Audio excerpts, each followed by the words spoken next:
Hello बच्चों. So here our question is, in picking up an object from floor and putting it on table, we do work. However, the initial and final values of the object's kinetic energy are zero. Is there a violation of work energy theorem here? Explain why or why not. So here basically what we need to understand is, let us say this is an object's first position. We applied here, let us say, amount of force F. This force in our actual, let us say, in our actual cases, when we apply force to lift object, at initial we apply force F, but when we gradually we increase our destination, what happens is slowly our force becomes less and less, and finally when, let us say, we are finally about to place our object here, what happens is this force becomes zero. So from initial to final, this force we will name it as actual force.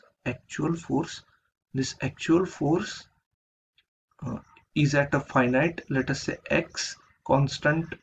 Let us say it is x. It has a constant value, but this x tends to 0 at final position, and hence the object stops moving. What here we have also one opposing force, which is a gravitational force, which, let us say, mg. So this gravitational force balances off the final amount of force, uh, which will be not equal to 0. Let us say f dash, we consider it.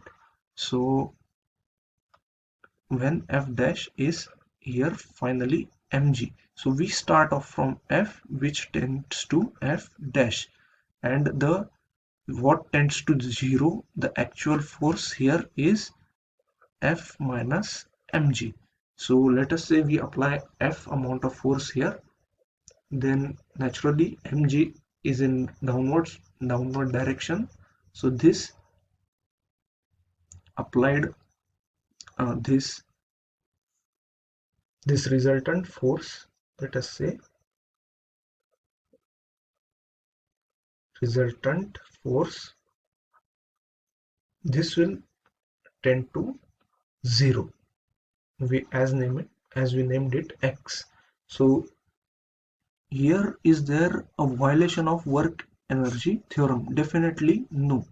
So here, why there is not violation of work energy flow is, here f will be as a function.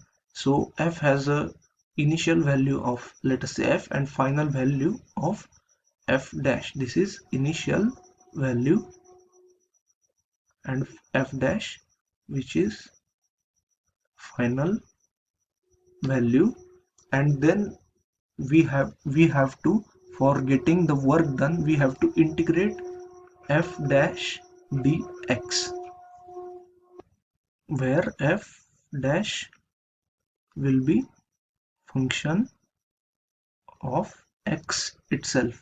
So here this resultant force, this will become x dx integration, which will be work done. So we will have work done as a definite value. So here there is no violation of work energy theorem. The value of kinetic energy here will be in initial and final stages will be equal to 0. That is because there is always opposing force mg, which is always acting. So therefore it will be 0. So I hope you understood it well. Best of luck.